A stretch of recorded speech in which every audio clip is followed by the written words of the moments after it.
This morning, the stage is set for next week's crucial debate. President Biden winning a coin toss, picking the lectern on the right side of the stage. Former President Trump will deliver the night's final closing statement.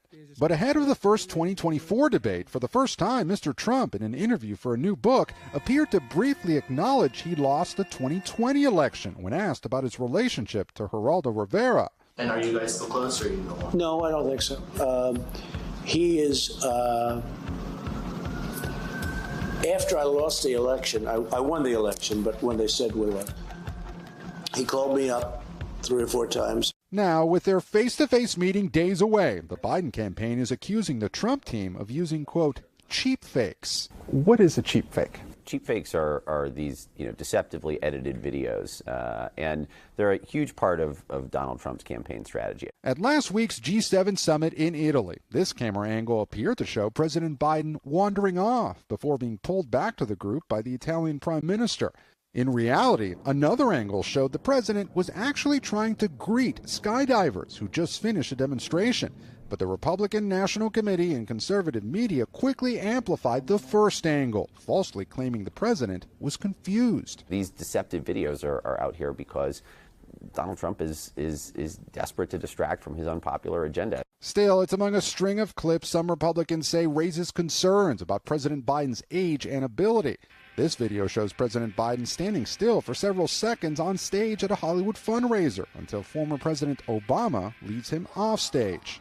In another, he also stands still as people dance around him during a Juneteenth celebration. The White House says the president did not freeze in these incidents, but was simply enjoying the moment.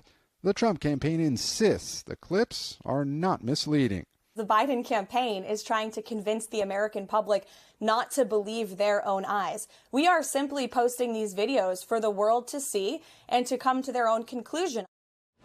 One big question, who decides what is misinformation? Current and former officials tell NBC News that the FBI and Department of Homeland Security have no firm plan to alert the public about false information during the 2024 election, unless it's clearly coming from a foreign actor and poses a sufficiently grave threat to national security. Craig? Gabe, let's talk for a moment about the sheer amount of cash that's being poured into this campaign. Mega donors on both sides of the aisle, raising a ton of money so far, including one to Mr. Trump on the day of his conviction. What more can you tell us about that? Yeah, that's right, Craig. Businessman Timothy Mellon gave a super PAC backing Mr. Trump $50 million, one of the largest contributions in history. The date of the contribution was the day of Mr. Trump's conviction in New York. Meanwhile, billionaire Michael Bloomberg gave about $20 million to groups backing President Biden. Craig. All right. Well, it's only June. Gabe Gutierrez for us there at the White House. Gabe, thank you. A quick programming note here. Meet the Press. We'll have much more on the build-up to the first debate coming up on Sunday morning, including exclusive conversations with South Dakota Governor Kristi Noem and the co-chair of President Biden's campaign. Hey, thanks for watching. Don't miss the Today Show every weekday at 11 a.m. Eastern, 8 Pacific on our streaming channel, Today All Day.